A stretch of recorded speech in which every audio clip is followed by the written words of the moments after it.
my neighbor knows what the rules are, and he says you guys are operating illegally. So I'm just going to confirm it. I'll call the Securities Commission directly. Okay, sir. Your neighbor, I understand your neighbor is a professional in the market, in the trading market. Yes. Yeah, I'm a professional in the trading market as well. Okay. And Welcome to Time to Call Out Fraud. I'm Ainsley Cunningham, Manager of Education and Communications with the Manitoba Securities Commission. And the audio you're hearing now is the sound of an attempted scam in progress. I'm representing the company. I'm telling you and answering to all of your questions. You're simply bringing some objections, let's say, and you just want to get rid of me. That's what I got from this. No, definitely don't.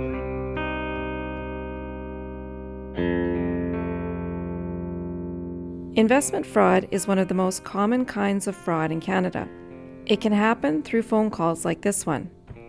But scams come in all kinds of forms, many of which don't look like scams at all. In episode 2 of this series, we're digging into some of the different frauds that are out there and what these scams have in common. But let's start with a basic definition. What is investment fraud? Investment fraud is really just a type of fraud under the broad category of fraudulent transactions. It is essentially fraud that involves a financial element as opposed to, say, bad checks or that sort of thing. We think of it in terms of someone who's got a scheme to get people to invest with them, but that the purpose for which they're getting the money is not really what is happening. This is David Chop, Chair of the Manitoba Securities Commission. The key ingredients of the frauds that we see, first and foremost, is trust. Almost always there is a relationship where a person, for whatever reason, trusts somebody else, and it's that person who is soliciting them for an investment. There are cases where it'll be that is lacking, where it's something over the internet or something where they don't actually know the individual. And even there, the person who is doing the soliciting is usually able to establish a degree of trust with the person in the sense that they're able to convince them that this is a legitimate thing. But how does this trusting relationship begin? Manitoba Securities Commission Senior Investigator Jason Roy says there are different starting points. So there are multiple ways that these scams find Manitobans. You can get a unsolicited telephone call, unsolicited email. You may enter some information on a website. You may click on a link saying that Elon Musk, this is how he makes his money, or this is how Justin Trudeau or Conor McGregor make their money. You click on the link, it brings you to a website, you put in your information, and next thing you know, you get a call or an email from the boiler room. We're finding, a new tactic that's being used. They're soliciting people on romance and dating sites. Initially, romantically, but there's no, romance at the end of the day. It's just a way to provide an introduction so that they can then scam you.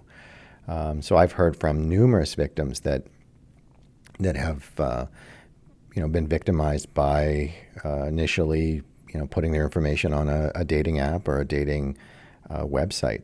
They're also using hijacked social media accounts. I got a call this week from a woman that lost all of her Christmas money because she seen a Facebook post from what she thought was her friend and responded to it, invested her money, and in reality, her friend's Facebook had been hacked. There was a message that had been forwarded to her, and she went along with it and became a victim.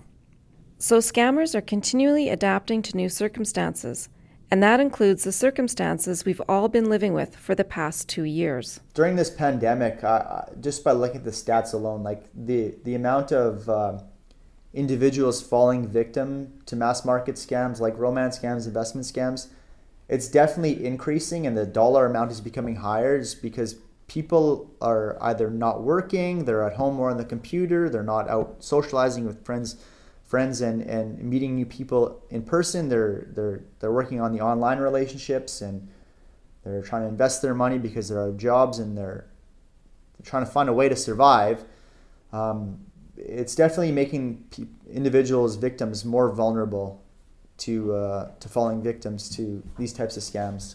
I'm Detective Mike Stryline. I'm a member of the Winnipeg Police Service, and I'm assigned to the Financial Crime Unit as a detective.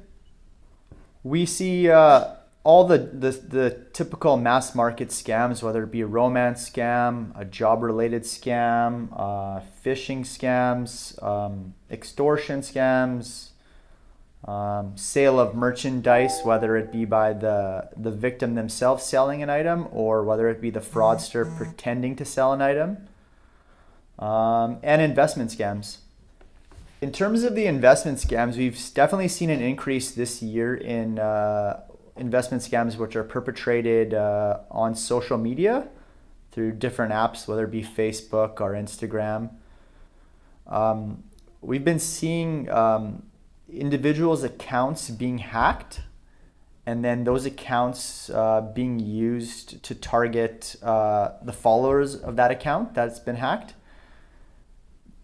And the fraudster purporting to be that, say, Instagram account holder, they will post a story on their account saying, hey, I've just turned $600 to $6,000. If you want to learn how, let me know. And this piques the interest of the followers of that social media account, and that brings in potential new victims to the fraudster, and the fraudster will again pretend to be that Instagram account holder and say, yeah, it was really easy, I made lots of money, and this is how you do it, and that's what we've been seeing a lot of lately. And when someone is scammed once, it makes them more vulnerable to being scammed again in the future. So we think about investing, we think about, checking in what's happening with our stocks and our bonds and investments. That's the capital markets that we talk about, how money is changing hands, and certainly folks in the securities world are very familiar with that. What most people don't know is about that there is sort of this other universe, what we call a shadow capital market. And that is information that's being sent, and it's got a terrible name. They call it the suckers lists. This is Laura Tamblin-Watts. I'm the CEO of CanAge, Canada's National Seniors Advocacy Organization. We'll hear more from Laura about the impacts of fraud on older adults in a later episode. For now, it's important to know that this is another way scams are connected, that the people behind them are sharing information. And so in the way that you would generate leads or generate information on the normal version, they're doing all of that by strip mining your information on the back end as well. So here's an example. Bob gets caught up in a fraud. That information that Bob has divulged about his name, his social insurance number, his banking information, anything about Bob, how much money he's in, and what he particularly responds to is created in a client profile. The same way that you would have a KYC, your client profile in a way. And then any kind of exploitation opportunities. Well, that's the evil way of saying things like, does Bob have a daughter? Does he have a wife? Where does he have a cottage? Is there things that have mortgages on it? So a lot of the information that you would gather because you're getting to know your client is also being captured and sold. So this shadow capital market will sell this information time and time again. And the average cost right now is $5 to $10 for a lead. So other companies, organizations, or fraudster individuals will purchase this information in the same way that there is a market for clean information, in the same way that we talk about leads generation. So all of that information is being bought and sold. And we've seen many cases where older people who have been taken advantage of are getting 5, 10 calls a day because that information has been sold, and they know there's somebody who has been taken advantage of before, so they're more likely to be taken advantage of again. And that brings us back to another thing all scams share. They affect everyone, and they all have consequences. This is not a unique thing that's affecting only older people or people with low education or people with linguistic issues. Assuredly, everybody who's listening has been defrauded. You may or may not know it. It could be an online order that you did via Instagram. It could be a link that you pushed. It could be tickets that you bought for something that didn't really exist. Frauds exist big and small. Some of those small frauds can lead to big frauds in that behind the scenes capital market. So don't think this is just happening to everybody else. It's assuredly happening to all of us, because fraudsters only stay in business if they're better than we are.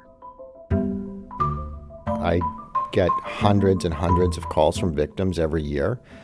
Certainly there's ones that stand out over the years, but it's just really sad stories. I come away from those phone calls not feeling great, and for the people that are victimized, their lives have been forever changed in some circumstances. So those are really tough calls to have when you're explaining to somebody that's maybe hoping that they haven't been victimized, or hoping that what they've been involved in is legitimate, and there's just some mistake as to why they can't get their money out.